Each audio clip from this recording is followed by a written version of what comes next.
here to bring you another one of your favorite recipes, which tonight will be Poppyseed chicken. Now, I'm filming from McKendree, as you can tell, but I'm feeling really lonely, and I'm feeling really lonely because I am missing my kitchen angels. We have a wonderful volunteer staff that helps us on Wednesdays, helps me on Wednesdays to keep on focus. They do so many things around here. They set up, put the drinks out, make the dessert, serve the dessert, which we all love. We have the servers who take your food out for you. We have people collecting money, processing the orders, and back here in the kitchen we have people helping to serve, helping with the side dishes, actually doing the dishes. So I can't thank all of the kitchen angels enough, and I can't wait till we see you again. And when we can get together again, give those people a big hug and a thank you. They really deserve it. So let's get on with our recipe for tonight, Poppyseed chicken. So let's get started making this recipe. Now this is called Poppyseed chicken, so obviously we need chicken. And what I have here is some cubed cooked chicken that I've already done. This is about 2 pounds of cooked chicken, which is also about 8 cups. So if you're measuring it in cups, go with 8 cups. That'll give you a nice 9 by 13 casserole. So we've got our chicken here. This was some chicken breasts that I already had. You can use rotisserie if you like. You can use dark meat if you prefer dark meat, or a mixture of both of those things, white and dark meat. So the next things we need to add to this is, and don't cringe, but it takes mushroom soup. Now mushroom soup has its place. I'm going to admit, I'm not the biggest fan of it, but there are some recipes that work with mushroom soup or cream of chicken soup, with these cream soups, and this is one of those recipes. I actually had a conversation with a friend one time, and we're going, how can so few ingredients make such a great casserole? I'm going to show you how that happens. So my husband and I have a little disagreement about which cream soup we prefer in our Poppyseed chicken. I like mushroom and he likes chicken, so for the sake of the marriage, we're going to go with the chicken right now. So I'm going to open that cream of chicken soup, and I'm going to just straight add that in. Now you can mix this soup together with the sour cream that's going to come in a second, or you can just dump it all in, which is always my preferred method. So we put that cream soup in there, and I'm kind of eyeballing it, and you know, I like mine a little bit creamier. I'm going to add the one I prefer, and it's going to be the cream of mushroom. So a combination of soups, one type of soup, it doesn't matter, it's up to your taste. So we're going to add that in, and I'm stirring that around just a little bit. Now the next thing we're going to add in is sour cream. This is going to help it feel just a little bit fresher, a little bit richer. So I've got some sour cream. I'm going to start with about a cup of sour cream. And again, what's great about this casserole is you can do whatever you like to make it the way you like it. So I've added in 1 cup of sour cream. I'm stirring that up. Like I said, I like a little bit creamier casserole. Some people like it a little more on the dry side. That's fine. Whatever you like. This is actually looking, I think, about like I'm going to like it. I will know in a minute. Now I'm going to say something else about this casserole. Now you won't see this in a lot of the recipes for Poppyseed chicken. I'm going to add in something that you sometimes don't see in Poppyseed chicken recipes, and that is a little lemon juice. And I'm adding that in because I think the cream soup has a little bit of a canned taste that you can detect, and the lemon juice brightens that flavor and kind of adds some freshness to the dish. So I'm going to do about a tablespoon of lemon juice. This is one that's already, you know, in a container. You can certainly squeeze your own lemon and get fresh lemon juice that way. So that's about a tablespoon. And I'm going to go a little bit further even, because I like a little bit of a lemon backdrop to Poppyseed chicken. You can certainly leave this out, but I take that lemon and add just a little bit of lemon zest to it. I just think it has an undertone that makes it taste a little more homemade. So we're going to add that in. I'm probably doing about half of the lemon. So you don't need a lot, but I do think it helps the casserole. And now I'm just going to stir that in. And that looks good, I think. So I want to get this into 9x13 pan that I've sprayed. Just makes that a little easier to wash. Spray that down.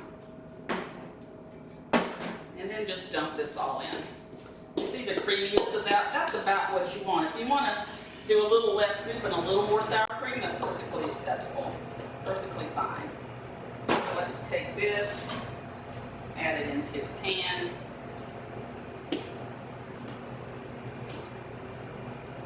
Smush that down a little bit in the corners. I don't want to waste it. Leave it behind in the bowl here.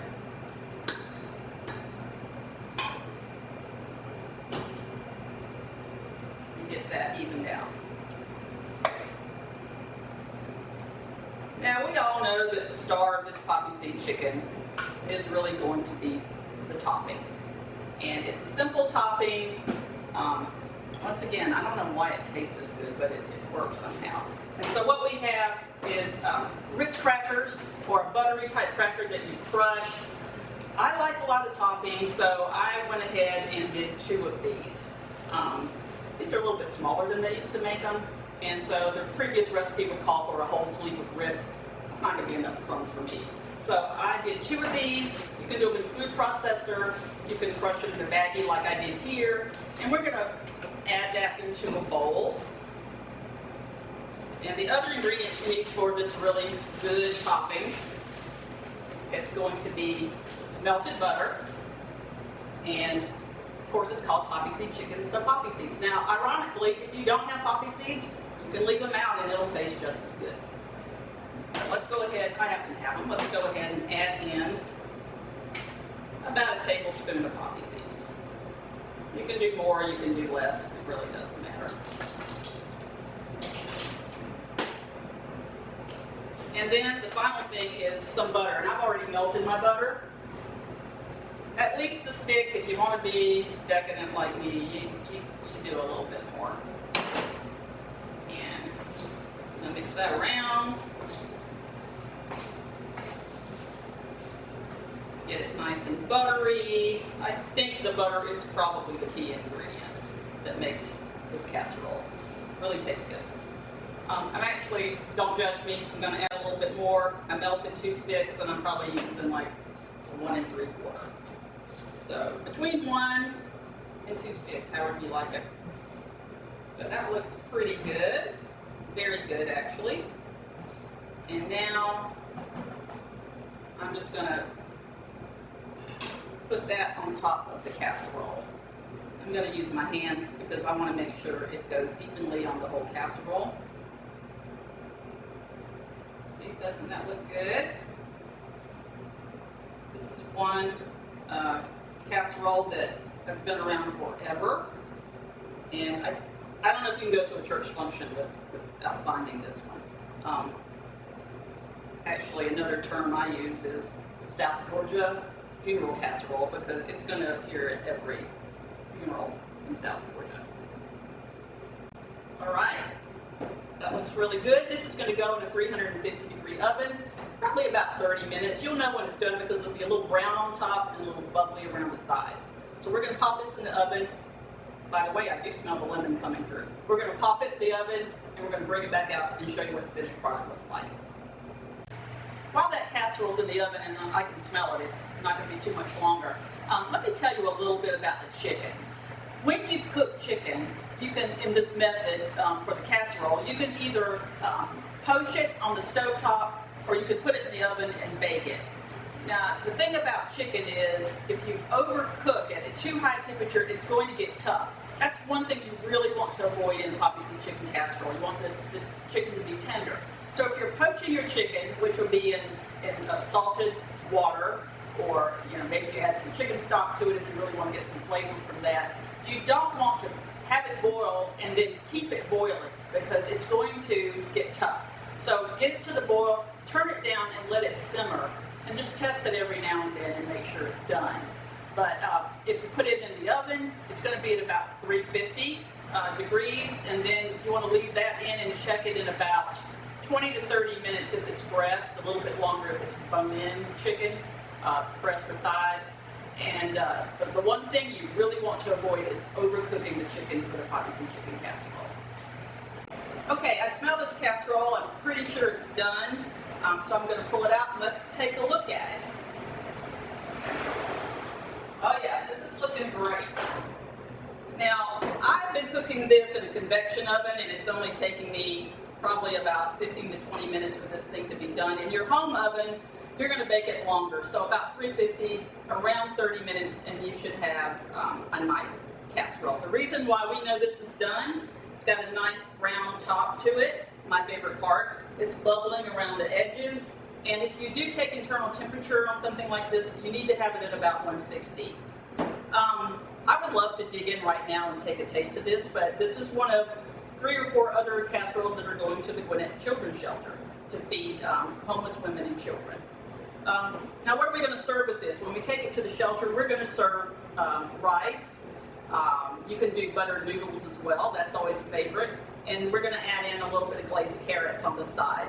Also, you could do a salad or you could do another green vegetable, whatever your family really likes. So I hope you'll try it. It's been requested many times. It's easy to do, as you saw. And I hope to see you again soon, and God's peace to you all.